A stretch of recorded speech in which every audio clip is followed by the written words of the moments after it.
Today, I wanted to have a little bit of a chat about Gen Alpha. Very raw content, very honest, very just straight to the point. I don't think it's as clean cut. Very much like get out, film, go. I've got a couple of stats here. Claire's is a classic. Who at that age doesn't love Claire's? Do you think we have a responsibility when we brief them? Do you think that younger audience really wants to see that kind of messaging? Do you think it's really resonating with them, or do you think it's more appeasing their parents, for example? Hello and welcome back to the latest episode of Have You Heard, the social media podcast by us, The Social Shepherd.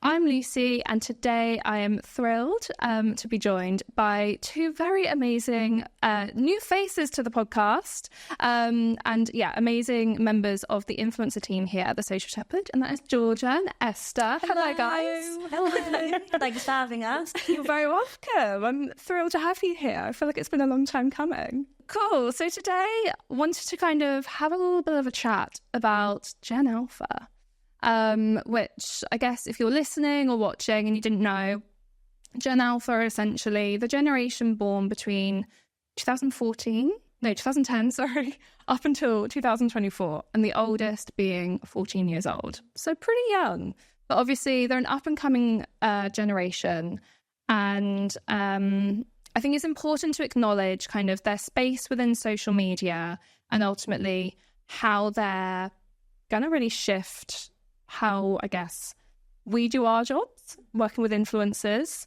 and also just generally how, content is created and social media is consumed and so on and so forth. And particularly kind of want to touch upon that just initially, because I guess if we cast our mind back, say, 6 years ago or something, when I guess Snapchat was a real thing.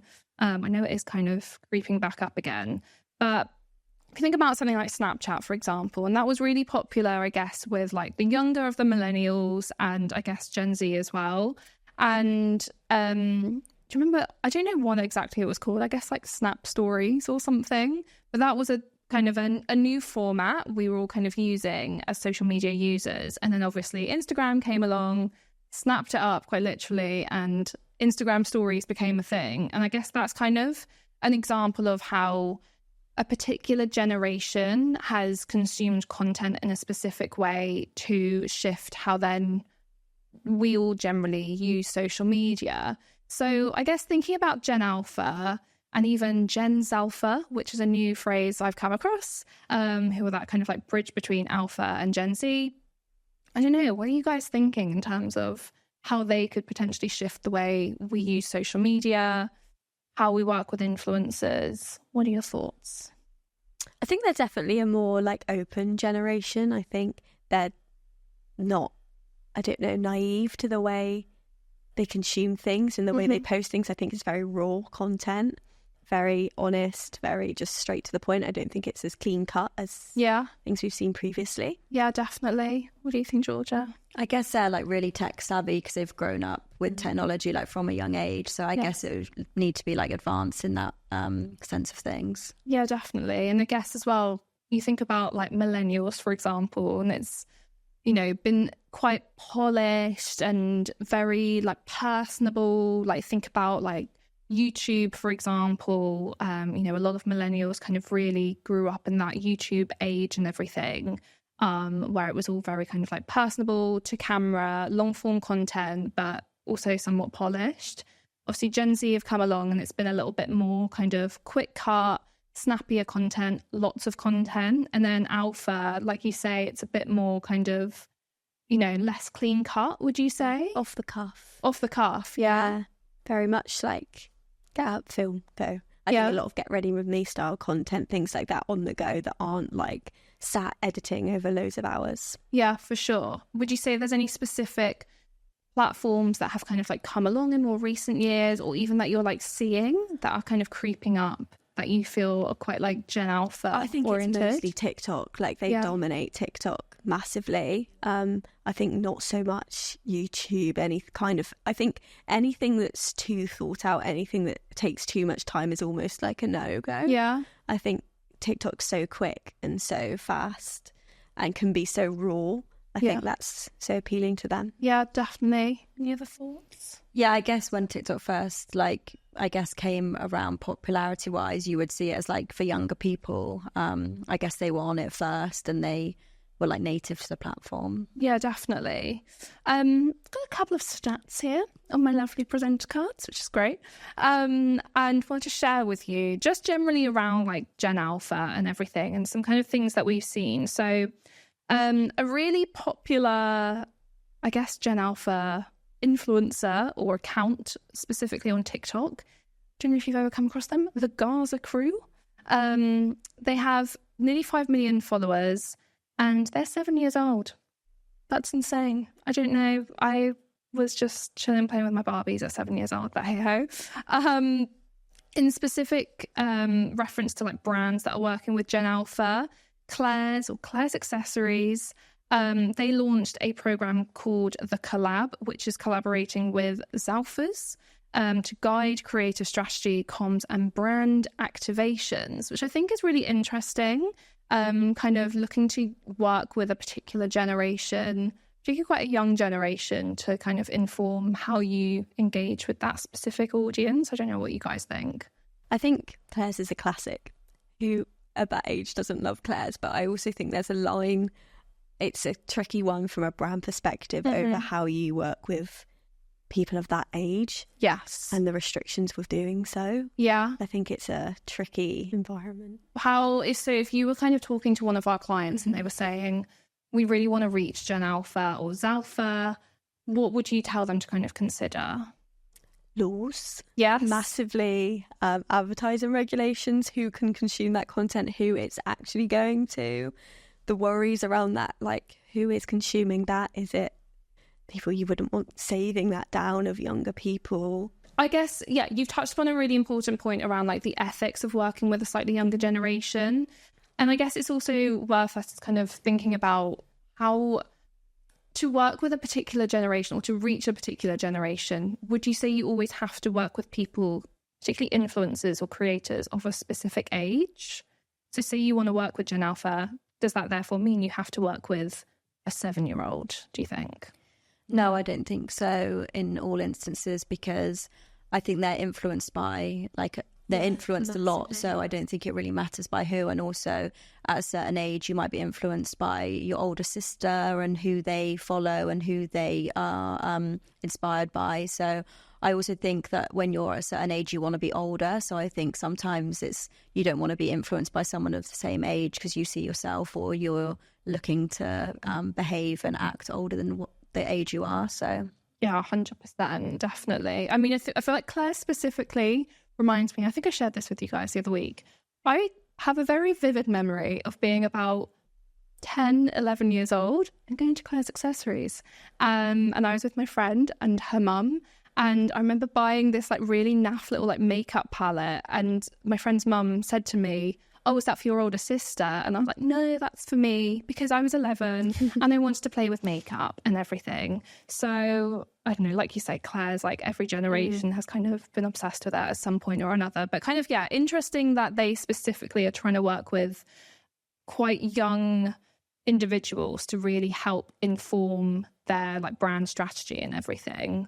I know, Esther, you kind of saw a really great example from Dove, didn't you? Do you want to talk about it? Yeah. So Dove are basically running this whole campaign with quite a lot of those older influencers that are, I guess, Gen Z, maybe a little older than that. And it's all about how now the younger generations are so obsessed with skincare, so into skincare, everything, all the content revolves around skincare. Whereas it's like when we were younger, makeup was to play with. It was fully for, I don't know, like just artistic like ways and face paints and things like that, like different patterns, different colours. Whereas now it's so like what they, like you say, Georgia, the people that they trust, the people that are older than them that they want to be like.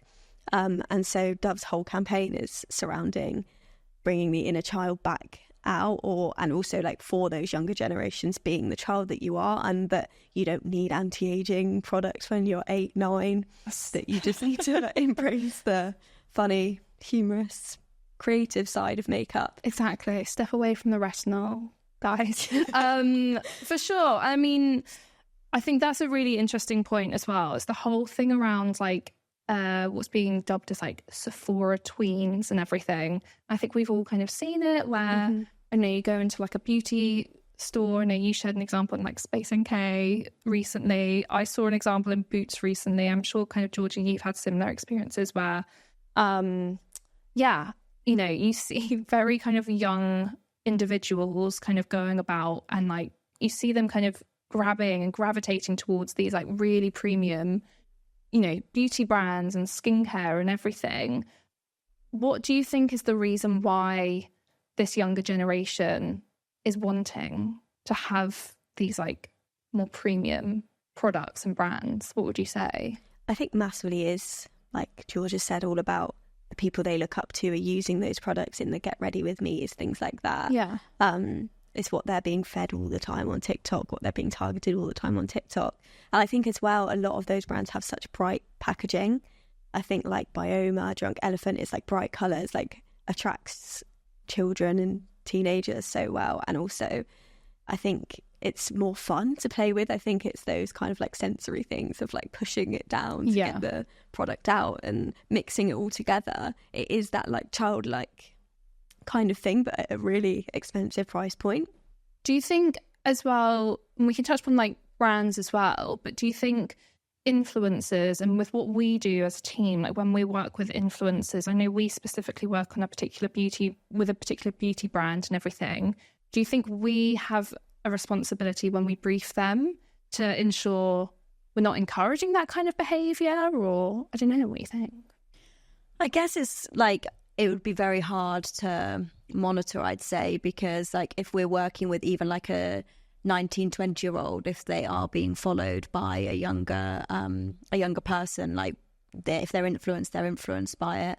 I think also it's about brands. Like I think a lot of the younger generations, they do like those brands, and if they're a bit more expensive, they're happy to pay for it because that means they're owning that brand. So I think it's very hard to monitor when working. I guess it could be like a briefing thing, not to mention too many things that could give younger like people complexions about their skin, and like being like things to be self-conscious about, and to embrace like if you've got spots or if you've got different complexions and things. But I think it's very hard to monitor because there's so many people online these days. You don't know what they're looking at and what they're following and who they're being influenced by. But it's definitely working with like diverse people who do show, you know, different people, different skin types, so that people know that they can just embrace who they are from a young age. I think it's massive positive though, like that kind of diversity. I think when we were younger, growing up, it was like magazines, or like you had no idea what people used other than, for example, like your mum.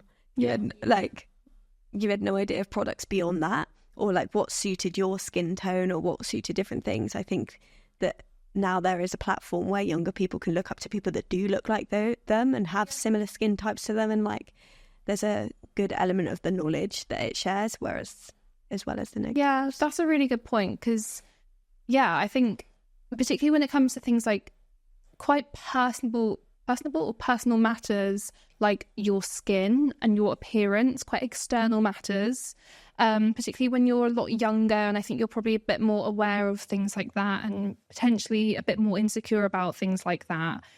You know, you think about all the different generations and how in lots of ways it's really positive that there are, I guess, influencers, creators, brands who are better educating audiences around actually how to use these products, or better guiding people and kind of equally making it known, you know, it's okay if your skin looks this way, if you've got imperfections and everything. Whereas I guess, like, you know, I think about my own experience growing up, everything was, like you say, editorial, magazine based, airbrushed to the extremes and everything. But at the same time, you know, I think that Dove example in particular, where they are encouraging people to be a bit more playful with things, I don't know, like, do you think still like that younger audience really wants to see that kind of messaging? Do you think it's really resonating with them, or do you think it's more appeasing their parents, for example? I think Dove is such a classic household name and such a like mum kind of product that everybody has, I think. And I think that seeing something from a brand like that, I think is probably like, oh, that's like, probably can be brushed off as, you know, oh, well, that's boring. That's not, sure. Like, these people are telling me, like, that's not who I want to be, is that person. Like, so I think specifically one of the examples I saw, the influencer was like a really comedic, like really funny influencer, rather than one of those people I think they would look up to as a like beauty skincare expert, or the people that I guess they are targeted. I think so, like you say, it probably is appealing the older generation who's like, yeah, when we were younger we did this, and I think it would be interesting to look into how it performs. Yeah, 100%, 100%. A couple of further stats to share with you guys. So, Gen Alpha is predicted to be the largest generation in history, expected to be 2 billion people by 2025. That's slightly insane. Cool, looking forward to that. Ad age research suggests that, I think this is 81%. Apologies to the person who wrote these cards. 81% of Gen Alpha kids influence their family's shopping decisions to the effect of 500 billion per year, which is interesting as well. And I think it comes back to that whole thing around, particularly in our area of work and expertise, like where we're working with influencers and we're working on behalf of brands to work with influencers to ultimately drive influence.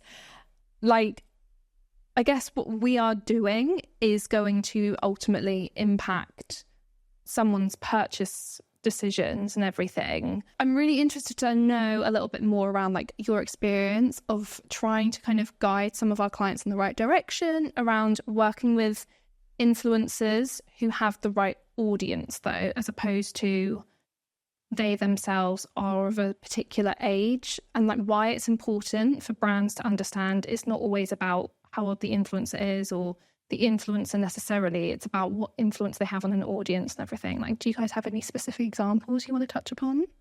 I guess like for one of our beauty brands, if it's like a higher price point product or it's got, I don't know, an ingredient that is more for anti-aging, then we would rather work with influencers who have like a, I don't know, 25 plus audience. But if it's like a makeup, you know, like a light foundation or a CC cream or something along those lines, and it's more for those people who are looking for like an everyday makeup to go to uni or college, then we would work with, you know, we'd ideally work with influencers who have that younger audience, just to kind of ensure we are targeting the right people. But there wouldn't really be any point if we're advertising perhaps like a £60 like, you know, product with anti-aging benefits to like 18, 19-year-olds, because they're probably more looking for like makeup for their like, you know, going out or whatever, and maybe looking for more skincare routine that is like adding a glow to their skin or like vitamin C or something like along those lines. I think it's also very difficult for us because of how we receive insights for like people's audience insights for TikTok specifically, where there's regulations on advertising to under 18s. It's really hard for us to see, like Meta, we are able to see who's aged like 13 to 17, but 18, when it gets to TikTok, those under 18 followings, is so hard for us to be able to judge who actually from that age bracket will receive our ads. Definitely. So I guess on that point, do platforms then have, like, who would you say has more responsibility in, I guess, like safeguarding a slightly younger audience to a degree? Like, do you think it's the platforms? Do you think it's the brands? Do you think it's the influencers? Do you think it's agencies like us? Like, what do you think? I think definitely the platforms have a responsibility. But I also think the influencers themselves, I think it's, and ensuring that if there are people of that age, they are being monitored, and that maybe specific influencer agencies that manage those are aware of those things, and that they're not being like exploited for what their age and more worrying things. Yeah, definitely. Cool. Well, look, guys, thanks so much for joining me. First of many podcasts, I'm sure, to come. Thanks so much for listening or watching, however you're consuming this. Don't forget to like, comment, subscribe, and we hope to see you again in the next episode.